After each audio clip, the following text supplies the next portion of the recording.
So I finally attended my first concert since 2020, and who did I go see? I went to go see Dorian Electra at the Metro in Chicago on January 29th. I really missed the atmosphere of shows so much, so it really felt good just to go back to that.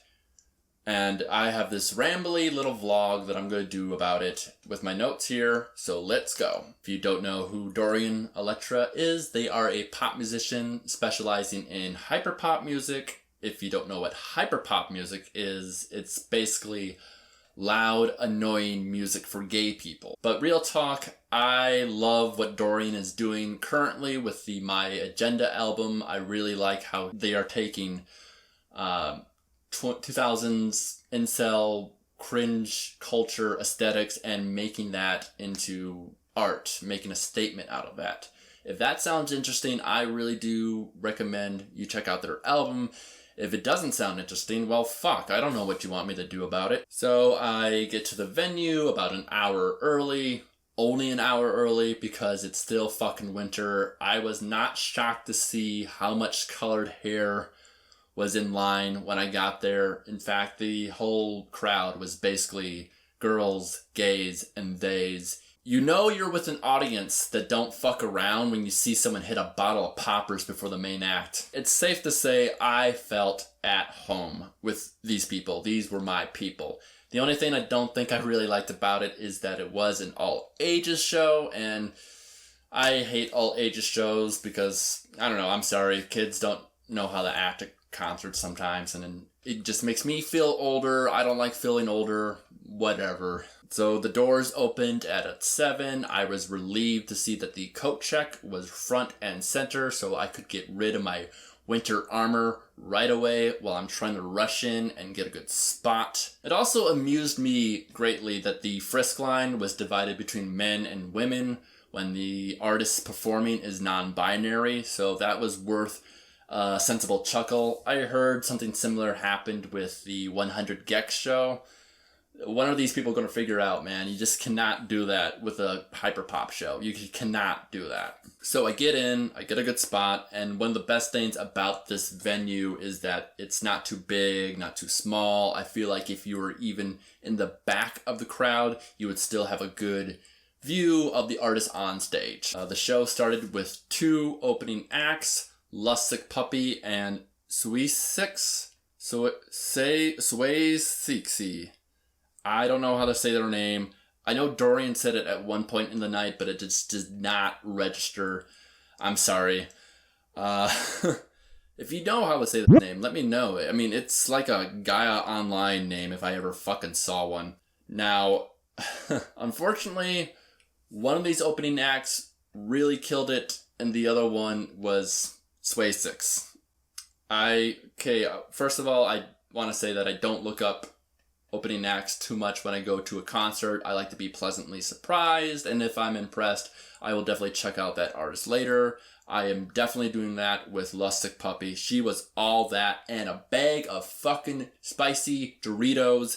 She did exactly what an opening act should do. You get in there, you get everyone hot, get everyone heated, and in a good mood, ready for the show. Her music was very power electronics, hard-style dance music. One of the tracks she played was produced by Andy Morin of Death Grips. That won me over and gave me a boner. I will definitely be listening to a lot of Lustig Puppy after this show. Now, as I mentioned, the second opener, Siouxxie, I just wasn't feeling their vibe. I just that's it. I don't want to be too mean or disrespectful. I feel like it was a bit of a buzzkill after the burst of energy that Lustig Puppy came in with, to have this spooky hyper rap pop music that you would probably hear at a Halloween party.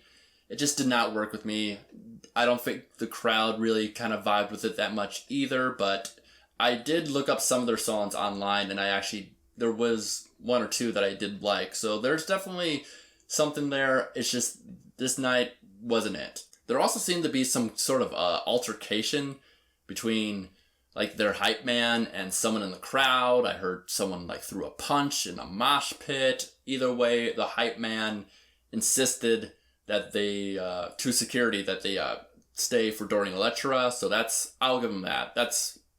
Finally, Dorian takes to the stage, coming out with a sexy Cenobite kind of costume with F the World, perfect opening track, high energy, lets the audience just let loose and jump around, perfect. The set list obviously was focused on My Agenda more than Flamboyant, but the Flamboyant songs that did appear were definitely like the crowd pleasers, like Flamboyant, Man to Man, Daddy Like, and those came around about the middle, halfway of the set. And oddly enough, I thought it was funny that they played Milady before Gentlemen and not the other way around, because that's how it is on the album. Also, I was very disappointed that nobody did the Gentleman Dance. That was very, very disappointing. Shame on you, audience. Overall, Dorian had a very strong presence, accompanied only by 2 burly men in skirts. We could use more of that. Love that for them. The lighting was masterful, constantly flashing in between colors. I didn't do any drugs before the show, but I certainly felt like I did because of all the lights flashing in my fucking eyes. There were 3 costume changes throughout the night, which left the stage bare. I thought that was kind of bad. Like, there was just like some audio playing. I feel like if there was like a visual element accompanied with the music, it would have been better, because Dorian has no shortage of eye-catching music videos, so they could have easily threw one of those up there on the screen, and it would, I don't know, it just would have been better.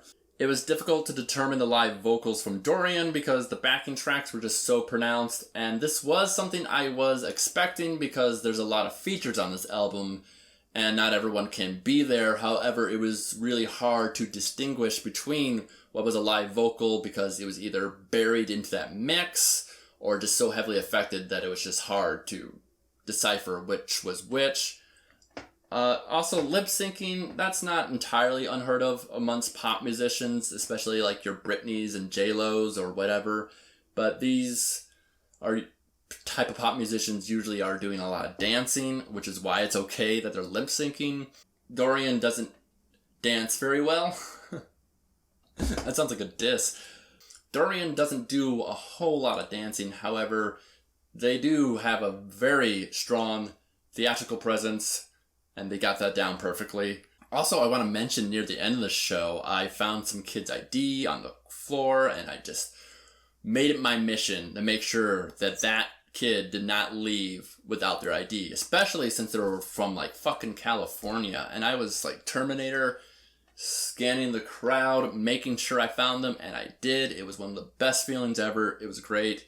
Speaking of the end of the show, the audience didn't have to wait too long for the encore. It was literally like a split minute, and boom, Dorian came on stage with a bunch of furries playing the Anamanaguchi mix of My Agenda. It was a real good way to end the night. Very high energy, very on a positive note, and I did enjoy my experience at this concert overall. I would go see Dorian again if there's another chance comes by. Yeah, I'll totally do that. It does seem like we are coming to the end of My Agenda, and it's going to be interesting to see what Dorian does after this, so I'm going to keep following them, and hopefully it's even better. And that's about it. That's about all I have to say about my concert experience. Hope this video was fun to watch at the very least. Special thanks to my top Patreons, Ray Colla, Bill Radovich. If you like this video, I hope you check out more that I have here, and thank you for watching.